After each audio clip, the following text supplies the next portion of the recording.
ট্রাম্পের বিশেষ দূত সার্জিও গর বাংলাদেশ সফরে আসার আগে থেকেই এরকম একটি গুঞ্জন চলছিল, অনেকখানি আভাস পাওয়া যাচ্ছিল যে তার এই ঢাকা সফর বিএনপি সরকারের জন্য বেশ খানিকটা বিব্রতকর হতে পারে, অস্বস্তিকর হতে পারে। তার কারণ তিনি যেসব এজেন্ডা নিয়ে বাংলাদেশ সফরে আসছেন, যেসব প্রস্তাব তিনি দিবেন বলে জানা যাচ্ছিল, সেগুলোর অনেক কিছুই বিএনপি সরকারের জন্য মানাটা অসম্ভব হয়ে পড়ার কথা।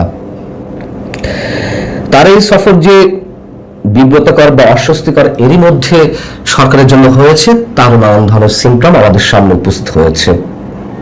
তার মধ্যে একটি হচ্ছে সফরের প্রথম দিন বৃহস্পতিবার আমাদের পররাষ্ট্রমন্ত্রী ডক্টর খলিয়ার সঙ্গে তার যে বৈঠক অনুষ্ঠিত হলো, তারপর রাষ্ট্রীয় অতিথি ভবন পর্দায় তার সম্মানে একটি নৈশভোজের কর্মসূচি ছিল, শিডিউল ছিল। তো বৃহস্পতিবার রাতেই জানতে পেরেছিলাম যে এই নৈশভোজটি বাতিল করা হয়েছে।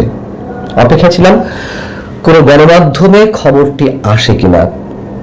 আসেনি, একটি দুটি গণমাধ্যম ছাড়া আর কোনো গণমাধ্যমে এই খবরটি আসেনি। আমার চোখে শুধুমাত্র পড়েছে প্রথম আলোর একটি নিউজের, অন্য একটি নিউজের মধ্যে ছোট্ট করে এই বিষয়ে একটি তথ্য। এখানে লেখা রয়েছে যে সার্জিও গরের বাংলাদেশ সফরের প্রথম দিন সরকারি পর্যায়ে একটি আলোচনায় চূড়ান্ত ছিল, অর্থাৎ ডক্টর খলিয়ার সঙ্গে তার যে বৈঠক। তবে আলোচনার পর পর্দায় নৈশভোজের কথা থাকলেও অনিবার্য কারণে সেটি হয়নি। এখানে একটি কথা বলে রাখি, কোন বিদেশি অতিথির সম্মানে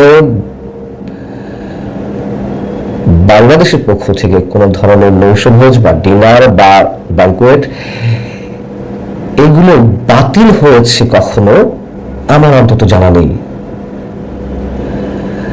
যাই হোক, এখন প্রশ্ন হচ্ছে যে কেন ডিনার প্রোগ্রামটি বাতিল হলো? ডক্টর খলিয়ার সঙ্গে বৃহস্পতিবার সন্ধ্যায় তার যে বৈঠক অনুষ্ঠিত হয়েছে, সেখানে অপ্রীতিকর কিছু ঘটেছে, এই কারণে নৈশভোজটি বাতিল করা হয়েছে। কে বাতিল করলো? সরকারের পক্ষ থেকে বাতিল করা হয়েছে? সেটি হওয়ার কথা নয়। পরিস্থিতি যত উত্তপ্তই হোক, সরকারের পক্ষ থেকে অন্তত এই অসৌজন্যতা প্রকাশ করার কথা নয়। তবে আমরা ধরে নিতে পারি যে সার্জিও গরি ক্ষুব্ধ হয়ে ডিনারে অংশ নিতে চাননি বিধায় ডিনারটি বাতিল হয়েছে। আমরা কোনটি বিষয়ে নিশ্চিত নই, তবে বাতিল যে হয়েছে এটি যে একটি অস্বাভাবিক ঘটনা সেটি আমরা ধরে নিতে পারি। এবং ডক্টর খলিয়ার সঙ্গে সার্জিও গরের যে বৈঠক, সেই বৈঠকেও যে অস্বাভাবিক কিছু হয়েছে সে বিষয়ে আমি আপনাদের ধারণা দিয়েছি। বৃহস্পতিবার রাতেই আমি আপনাদের জানিয়েছি যে বৈঠক শেষে সাংবাদিকদের উদ্দেশ্যে যে ব্রিফিং ছিল আমাদের পররাষ্ট্রমন্ত্রীর, সেই সময় তার যে জেস্টার, তার যে চোখে মুখে উৎকণ্ঠা, সেগুলো স্পষ্টত ফুটিয়ে তুলছিল যে বৈঠকে যা কিছু হয়েছে নিঃসন্দেহে তার জন্য বিব্রতকর। এবং সাংবাদিকদের বিভিন্ন প্রশ্নের উত্তরে তিনি বলছিলেন না, এরকম 8 থেকে 10টি প্রশ্নের উত্তরে সরাসরি তিনি বলেছেন যে না, এ বিষয়ে কোনো আলোচনা হয়নি। এবং এর মধ্যে আমরা একটু মনে করে দিই যে ইন্দো প্যাসিফিক স্ট্র্যাটেজি, ভারত চীন ইস্যুতে, বাংলাদেশের অভ্যন্তরীণ রাজনীতি ইস্যুতে, আওয়ামী লীগের নিষেধাজ্ঞার বিষয়ে যেসব প্রশ্ন করা হলো সাংবাদিকদের পক্ষ থেকে, তার প্রত্যেকটির উত্তরে আমাদের পররাষ্ট্রমন্ত্রী ডক্টর খলিল সাহেব বললেন যে না, এ বিষয়ে আলোচনা হয়নি, একেবারে সরাসরি অস্বীকার করলেন। অথচ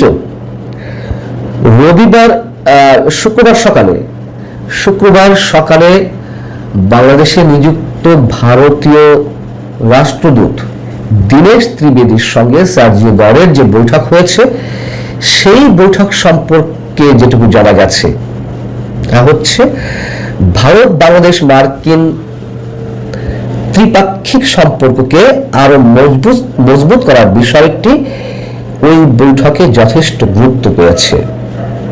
বাংলাদেশের বর্তমান রাজনৈতিক পরিস্থিতি এবং আঞ্চলিক স্থিতিশীলতা নিয়েও দুই কূটনীতিক খোলাখুলি মত বিনিময় করেছেন। দীনেশ ত্রিবেদী তাদের এই বৈঠকের বিষয়ে ভারতীয় একটি গণমাধ্যমকে বলেছেন, ভারত মার্কিন ঘনিষ্ঠ সম্পর্ক বাংলাদেশের উন্নয়ন ও স্থিতিশীলতায় সহায়ক হবে। আমরা সবসময় বাংলাদেশের জনগণের পাশে আছি। বুঝুন অবস্থা। বাংলাদেশে বসে ভারত যুক্তরাষ্ট্রের দুই প্রতিনিধির মধ্যে বাংলাদেশ ইস্যুতে আলোচনা হলো, আর আমাদের পররাষ্ট্রমন্ত্রী বলেন যে না, আমাদের অভ্যন্তরীণ ইস্যুতে, অভ্যন্তরীণ রাজনীতি ইস্যুতে, আওয়ামী লীগের নিষেধাজ্ঞা বিষয়ে কিংবা ইন্দো প্যাসিফিক স্ট্র্যাটেজিতে কিংবা ভারত চীন ইস্যুতে নাকি কোনো আলোচনাই সার্জিও গোরের সঙ্গে হয়নি। এগুলো কি বিশ্বাসযোগ্য? বিশ্বাসযোগ্য নয়। যেহেতু তার কথাগুলো অবিশ্বাস্য, যেহেতু তিনি গোপন করতে চেয়েছেন অনেক কিছু, তাই আমরা ধরে নিতে পারি ওই বৈঠকে বিব্রতকর, অপ্রীতিকর, অস্বস্তিকর অনেক কিছুই সম্ভবত হয়েছে। ডক্টর খলিলের সঙ্গে সার্জিও গোরের যে বৈঠক, সেটি কথা বলছি। এবং এটিও নিশ্চয়ই আপনারা লক্ষ্য করেছেন যে সার্জিও গোর বৃহস্পতিবার তো এলেন বাংলাদেশ সফরে।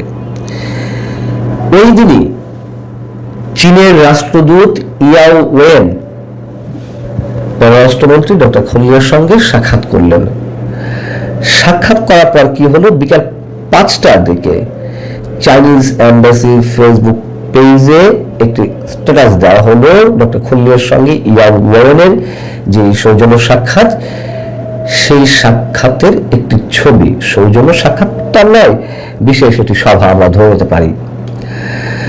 এবং ওই স্ট্যাটাসে স্পষ্টভাবে উল্লেখ রয়েছে যে পারস্পরিক স্বার্থ সংশ্লিষ্ট এবং দুই রাষ্ট্রের মধ্যে উদ্বেগের অন্যান্য বিষয় নিয়ে আলোচনা হয়। উদ্বেগের অন্যান্য বিষয় নিয়ে আলোচনা হয়। উদ্বেগ কোথায়?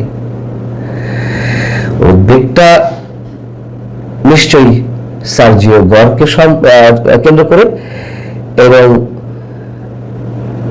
অবশ্যই চীন বাংলাদেশের এই মুহূর্তে যে সম্পর্ক, সেখানে যে যুক্তরাষ্ট্র বাগড়া দেবে, সেসব ইস্যুতেই কথা হয়েছে।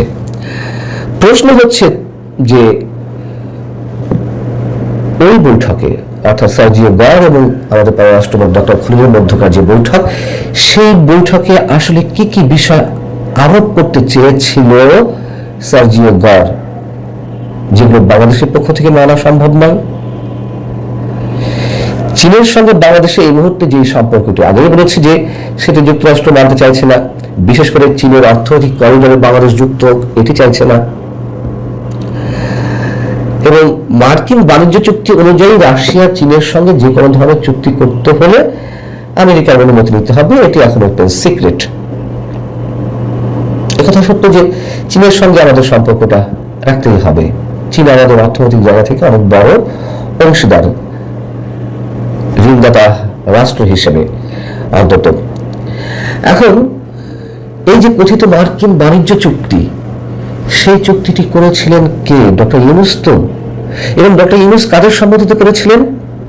বিএনপি, জামাত, এনসিপি, এই দলগুলোর সমন্বয়ে। এখন এই বাণিজ্য চুক্তি থেকে বেরিয়ে আসতে, বা বাণিজ্য চুক্তির কারণে যেসব বিষয় এখন বাধা হয়ে দাঁড়িয়ে আছে চীনের সাথে সম্পর্কের ক্ষেত্রে, রাশিয়ার সাথে সম্পর্কের ক্ষেত্রে, যদি সেই সব জায়গা থেকে বাংলাদেশকে বেরিয়ে আসতে হয়, নিঃসন্দেহে অনেক জটিলতার মধ্যে পড়তে পারে বাংলাদেশ। তবে জটিলতা যাই হোক না কেন, যেহেতু চুক্তি এই দলগুলো মিলে করেছে, দায় দায়িত্ব এখন তাদের কাঁধেই, তাদের উপরেই। আমরা তো শুরু থেকে বলে আসছিলাম যে এই চুক্তি থেকে বেরিয়ে আসা হোক। আমরা শুরু থেকেই বলছিলাম যে এটি আমাদের স্বাধীনতার সার্বভৌমত্ব বিকিয়ে দেওয়ার মতন একটি চুক্তি, গোলামির চুক্তি। আর বিএনপি সরকারের দায়িত্বশীল যারা রয়েছেন, অর্থ উপদেষ্টা রাশেদ আল তিতুমির থেকে শুরু করে আরো অনেকেই বলছিলেন যে এই চুক্তিকে আমাদের শ্রদ্ধার সঙ্গে দেখতে হবে। এখন শ্রদ্ধার সঙ্গে দেখুন, কোনো সমস্যা নেই। একটি কথা বলে রাখি, যদি মার্কিন বাণিজ্য চুক্তির অংশ হিসেবে কোনো বিষয় বাংলাদেশের জন্য মানাটা অসম্ভব হয়ে ওঠে, এবং যদি সত্যি বিএনপি সরকার এই চুক্তি থেকে বেরিয়ে আসতে চায়, ওয়েলকাম। তবে যদি কোনো ধরনের জটিলতা এর মধ্য দিয়ে তৈরি হয়, সেটা নিরসনের দায়িত্ব অবশ্যই সরকারের। এর কোনো দায় দায়িত্ব সাধারণ মানুষ আমরা নিব না নিঃসন্দেহে। এবং একই সঙ্গে বাংলাদেশের অভ্যন্তরীণ রাজনীতি ইস্যুতে যদি পজিটিভ কিছু বলে থাকে, পজিটিভ কোনো প্রস্তাব থাকে, সেটিকে আবার আমরা সাধুবাদ জানাতে চাই। কেমন 2024-এর 7 জানুয়ারি নির্বাচনের আগে যুক্তরাষ্ট্র বলছিল যে একটি অবাধ সুষ্ঠু অংশগ্রহণমূলক নির্বাচন চাই। সেক্ষেত্রে যেমন আমরা বলছিলাম, আমি অন্তত বলছিলাম যে যুক্তরাষ্ট্র নিজের খেয়ে বড় মোষ কখনো তাড়ায় না। অবশ্যই যুক্তরাষ্ট্রের স্বার্থ রয়েছে, তারা যে এজেন্ডা নিয়ে এগোচ্ছে, তবে ওই বিষয়টিকে আমরা সমর্থন করতে চাই যে একটি অবাধ সুষ্ঠু অংশগ্রহণমূলক নির্বাচন ঠিক এখনো যদি অবাধ ঠিক নয়, মানে ইনক্লুসিভ কোনো রাজনীতির কথা বলে থাকে, সেটিকে আমরা সাধুবাদ জানাই, কিন্তু অন্য কিছুকে নয়। সব মিলিয়ে বাংলাদেশের জন্য সম্ভবত একটা বড় বিপদ অপেক্ষা করছে। ভালো থাকুন সবাই। আল্লাহ।